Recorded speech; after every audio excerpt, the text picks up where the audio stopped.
I listened very carefully to what the Taoiseach had to say before he quickly departed the chamber. It seems to me that he has offered no reason whatsoever why the government is unprepared to even accept Ireland's traditional position of neutrality and encapsulate that in the counter-motion, as Deputy Connolly pointed out. It's almost as if we're embarrassed by Ireland's history of neutrality. Now, during the outbreak of the Ukraine war, and I'll call it a war because only the Irish government and the Russian government seem to say it's not a war. The Russian government called it a special military operation, the Irish government for their own reasons, because they're training now people who are belligerents in what the Russians regard as a war, start to say, well, it's not a war and we're training people to defend themselves. I mean, we're training belligerents, rightly or wrongly, we're training belligerents in a war. And I think we should discuss the rights and the wrongs of that in this chamber. The Taoiseach accuses us of wanting to shut down and preempt debate, but we're not. What we want to do is hand that debate over to the Irish people by way of a referendum, because this does not allow for debate. It really doesn't.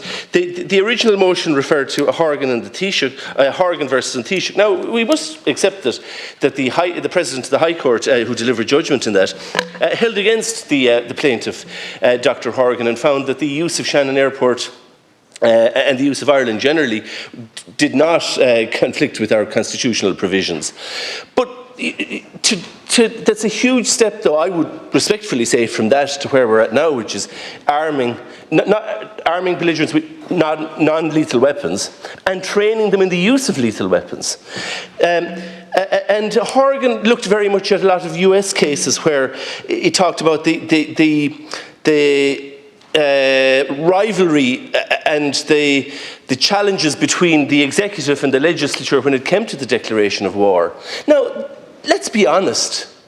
This legislature, as it has evolved since the foundation of the state, never seriously challenges the executive, and less so now than ever before. So we don't have a system as exists for all of its faults and all of its very many and manifest and evident faults in the American system, where you do have a legislature that can hold the executive to account, particularly in such crucial matters. We don't have that here. So the only people who can hold the executive, who can constrain the executive, as the Taoiseach is so terribly afraid of being constrained, well, the only people who can constrain them are the people by way of an election. And by then, of course, if you've declared war on somebody, it's a little bit late. So that's why the people should be given a voice now to debate and to determine what constraints they want to put on the executive. And, there are lots of examples. There are constitutionally neutral states, just as there are states that are neutral by I've heard people even say Ireland is neutral by accident of geography. Well, so are lots of other countries. Austria is arguably neutral by accident of history and geography, just as Ireland is. Nevertheless, they're avowedly neutral, and it served them very well. It's actually, I would have thought, been to their economic and financial benefit as well as their geopolitical benefit, just as it has been to Ireland up to now. But we like to forget that, and it might be a little bit embarrassing if you look back at the Second World War and the words that we used or failed to use against the Nazi regime.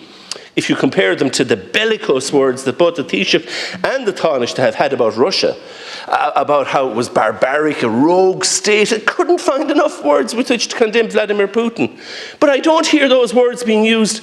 If it's wrong, and it is wrong, if it is wrong to bomb civilian areas and target essential civilian infrastructure in Bakhmut, in Mariupol, or in any of those places, it's equally wrong in Gaza. But those words aren't there, because we want to be part of the club.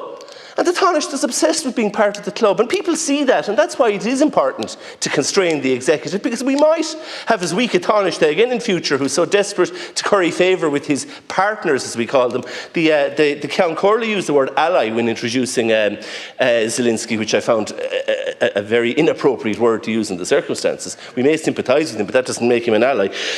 So I very much, the last thing, which just the very last point I would make, is people talk about how the risks that in here now, and it's unprecedented. For all of the military alliances that the countries in the Nord Stream that are served by Nord Stream are in, it didn't stop it being targeted. We still don't know even who targeted it. Thank you.